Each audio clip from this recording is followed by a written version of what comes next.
군사 TV에서 매일 하던 아이템이죠. 그런데 지금 한시적으로 이렇게 국방 TV에서 할 수밖에 없게 된 이유는 말씀드렸던 것처럼 이 우크라이나 전황 관련한 이 국방 TV의 지금 방송에 제재가 너무 심하게 들어와서 수익 창출이 안 되고 있습니다. 그래서 뭐 이 방송을 만드는데 제가 말씀드렸던 것처럼 많은 우리 직원들이 아주 오랜 시간 동안 여러 정보를 서치하고 그것을 바탕으로 자료를 만들고 PPT를 만들고 또 저에게 원고를 전달해주고 저는 그것을 아주 오랜 시간 동안 공부를 하고 그렇게 해서 이렇게 여러분들께 방송 녹음을 하고 그것을 편집하고 그리고 업로드하고 그런데 나중에 결국은 이 동영상은 부적절해서 광고를 주지 않는다라는 판결인 노란 딱지를 붙이고 그렇게 하면은 사실은 이 유튜브 광고를 통해서 수익을 창출하고 그렇게 해서 직원들 월급 주고 생활하는 이 회사로서는 운영을 할 수가 없죠. 그래서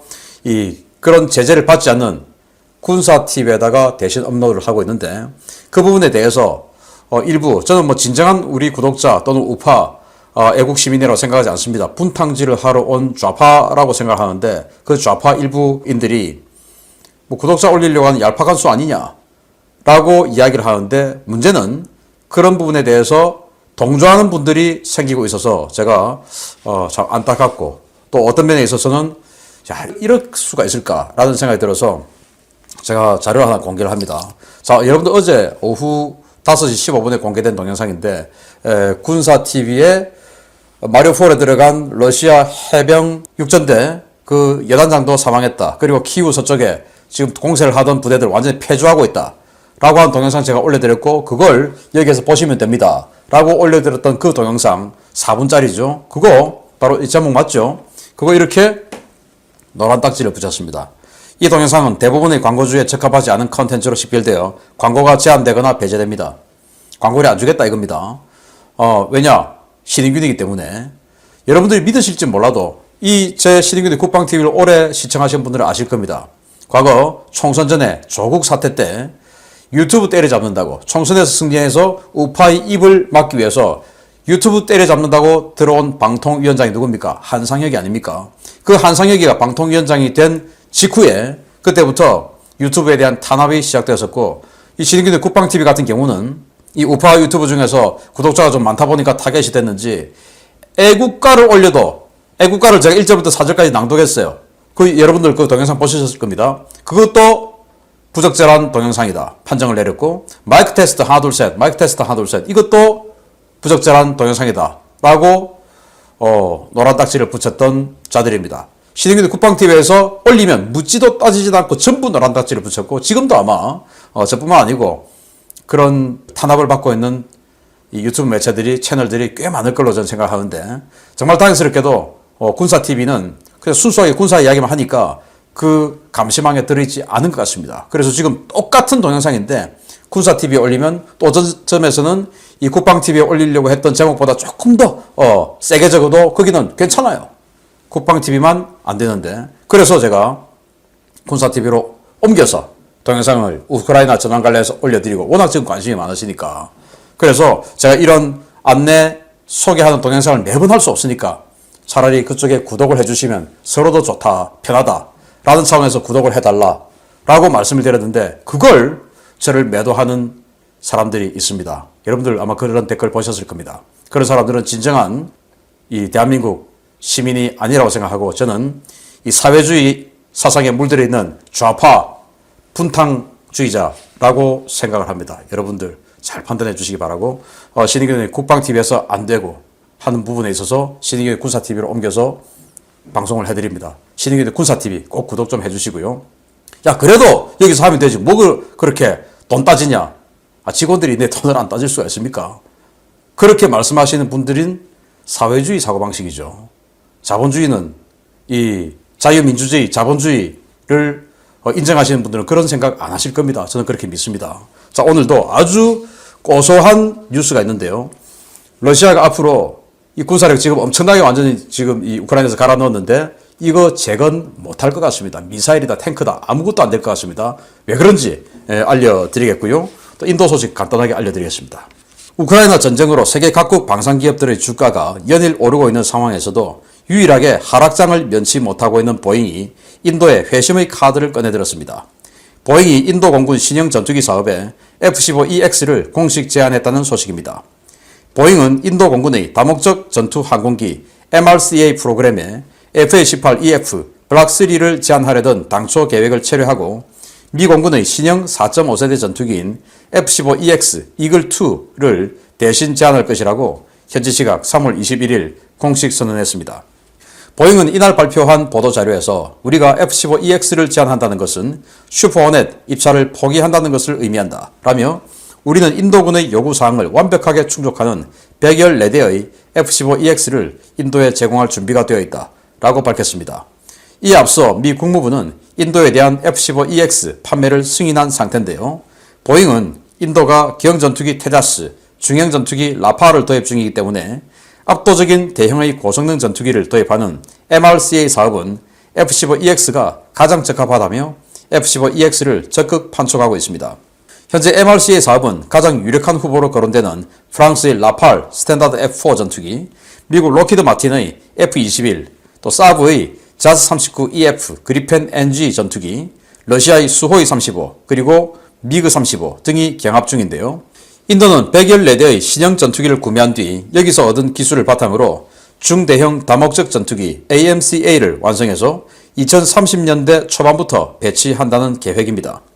보잉이 슈퍼호넷을 포기했다는 것은 최근 종료된 인도 해군용 전투기 사업 현지 2착함 실험에서 라팔에 비해 불리한 점수를 받았다는 설에 힘을 실어주고 있는데요. 사실상 라팔이 가장 유력한 상황에서 F-15EX가 어떤 반전을 보여줄지 지켜봐야 하겠습니다. 인도 공군은 파키스탄 그리고 중국과 경쟁하고 전쟁에 대비하는 공군이죠. 그래서 인도 공군이 그동안 수호이 30, 러시아로부터 수호이 30 MKI 버전 한 200대 도입해서 지금 잘 쓰고 있습니다. 그러다가 최근에 프랑스로부터 라팔 전투기 36대를 도입했죠. 그게 이제 중국과 파키스탄이 긴장을 하고 있는 상태였는데 여기다가 추가로 인도가 지금 항공모함 2척을 가지고 있는데 그 항공모함 함상용 전투기로 러시아제 미그 29K를 썼는데 그 미그 29가 너무 성능이 안 좋으니까 좋은 거로 좀 바꿔야 되겠다 라고 하는 항공모함 전투기 함상용 전투기를 사업을 하는데 그 57대예요.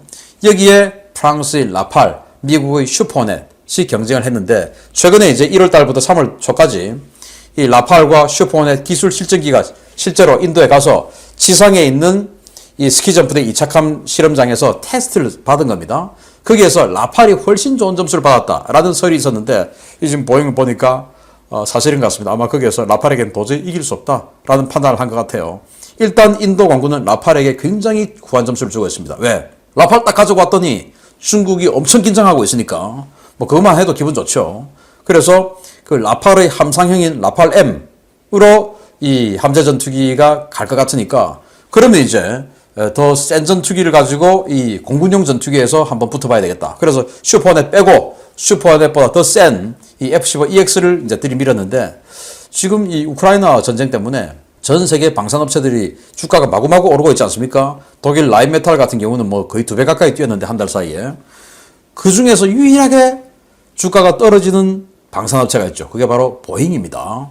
보잉 거의 모든 전투기 경쟁 사업에서 지고 있고, 그리고 최근 또 뭐 민항기 그 보잉 737 민항기가 중국에서 수직으로 추락하고 뭐 이런 사고도 있었고, 뭐 그래서 보잉은 주가가 떨어지고 있는데 F-22 사업에서도 졌죠. F-35 사업에서도 졌죠. 로키드 마틴에게 계속 진 겁니다. 그래서 지금 슈퍼호넷을 계속 쓰고 있는 이유도 미 정부가 보잉 좀 살려주려고 슈퍼호넷 쓰고 또 이 F-15 계속 또 업그레이드 해주고 뭐 이렇게 하고 있는 거예요. 그래서 보잉이 마지막 승부수로 인도에게 F-15EX를 제안하는데 사실 F-15EX는 대단한 전투기들 맞습니다. 그런데 라팔에게 과연 인도에서 라팔을 극도로 호감을 가지고 있는 인도에서 승리할 수 있을까? 미지수다. 그래서 보잉이 앞으로 이 방산 시장에서 정말 아주 힘든 시기를 보내겠다라는 그런 우려가 듭니다. 자, 두 번째 소식은 정말 고소한 이야기입니다. 보겠습니다. 우크라이나 전쟁에서 막대한 전차와 장갑차 피해를 입은 러시아군은 당분간 군사력 복원이 불가능할 것 같습니다. 러시아 최대 전차 및 궤도 차량 생산 공장 2곳이 잇따라 가동 중단됐다는 소식입니다. 현지 시각 3월 22일을 기점으로 우크라이나 전장에서 500대가 넘는 전차가 파괴당하고 수량 집계조차 되지 않을 만큼의 전차를 노획당한 러시아군의 마지막 희망인 우랄 바곤 자보드와 첼라빈스크 공장이 3월 21일부로 가동이 중단되었다고 복수의 워싱턴 소식통들이 현지 시각 3월 22일 리포트했습니다. 공장 관계자들인 이들은 최근 러시아 중부 니즈니 타길에 있는 우랄 바곤 자보드의 전차 공장이 극심한 부품 부족 문제로 가동이 중단되었으며 이로 인해 러시아군에 대한 신규 전차 납품이 올스톱됐다고 전했습니다. 니즈니 타길 공장은 러시아군의 신형 T-90 전차와 차세대 T-14 전차가 생산되는 곳인데요. T-14는 아예 생산 라인조차 완성되지 않았고 T-90 전차는 핵심 부품 조달에 문제가 생겨 지난달부터 제한 가동에 들어가고 있었던 것으로 전해졌습니다. 우랄 바곤 자보드의 또 다른 시설인 첼라빈스크 공장 역시 멈춰 섰습니다. 이 공장은 러시아군의 전차와 장갑차 등 궤도 차량의 창정비와 수리를 담당하는 곳인데요. 이곳 역시 극심한 부품 부족으로 가동이 중단되어 러시아군 전력 운영에 비상이 걸렸습니다.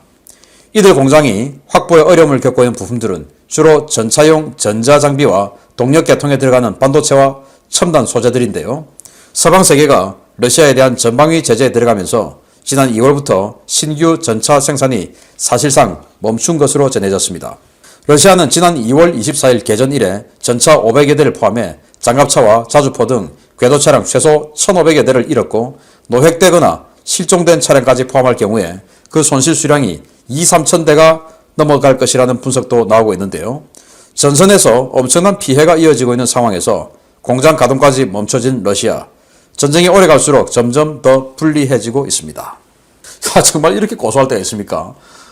우리 자동차 공장, 여러분들 요새 승용차 하나 신청하면 9달, 10달, 어떤 차량은 16달 걸린다는 그런, 이야기 아시지 않습니까?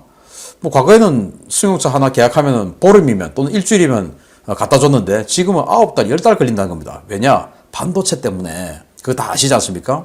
그런데 러시아가 이렇게 전쟁을 일으키다 보니까 반도체를 비롯한 이 전차에 들어가는 핵심 부품들, 이게 이제 유럽에서 들어간 부품들이 많은데 이게 수출 제한에 걸린 겁니다.